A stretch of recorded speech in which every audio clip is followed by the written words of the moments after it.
সীমান্তে এখনো পর্যন্ত আমরা অনেক আতঙ্কে আছি। এই আগের মতো করে গুলি চলাচলি, বোমার আওয়াজ, শব্দ অতিরিক্ত বেশি এই সীমান্তে। তো আমরা এখানে বর্ডার সাইডে আমরা এই দোকানপাট করি, আমরা অনেক আতঙ্কে আছি।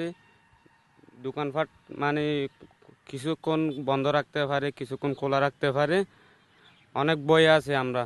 আমাদের এখানে প্রতিবেশী যারা আছে তারাও অনেক আতঙ্কে আছে। ওই দিন একটা ঘটনা হয়েছিল। ওই দিন আমাদের এলাকার প্রতিবেশী আমার একটা বোন মারা গিয়া ওই আহত হয়েছে, ওটা এখনো হাসপাতালে আছে। তো আমরা অনেক ভয় পাচ্ছি। আমরা এখনো এখানে কোনো নিরাপত্তা বাহিনী এখনো আমরা নিরাপত্তা পাচ্ছি না। আরেকটা হলো ওই আমার একটা ভাইয়ের বেড়িবাঁধে মাছ ধরার সময় ওখানে ওই পায়ের মধ্যে বুম লাগা পা কেটে গেছে। তো এখনো পর্যন্ত আমাদের কোনো নিরাপদ নাই। তো আমরা অনেক ভয়ে আছি, আতঙ্কে আছি। কাল কালকেও কালকে রাতেও বোমার আওয়াজ শুনতে পাচ্ছি ওখান থেকে অনেক।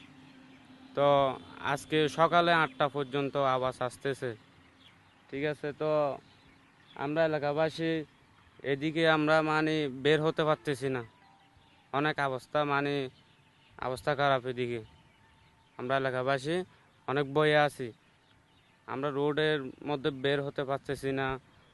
ওই মগবাগি আছে, মগবাগি ওখান থেকে গুলি মারতেছে এখানে। আর সো পার্টি আছে, আর নবী গ্রুপ আছে, ওইখান থেকে মানে ওরা গোলাগুলি করতেছে।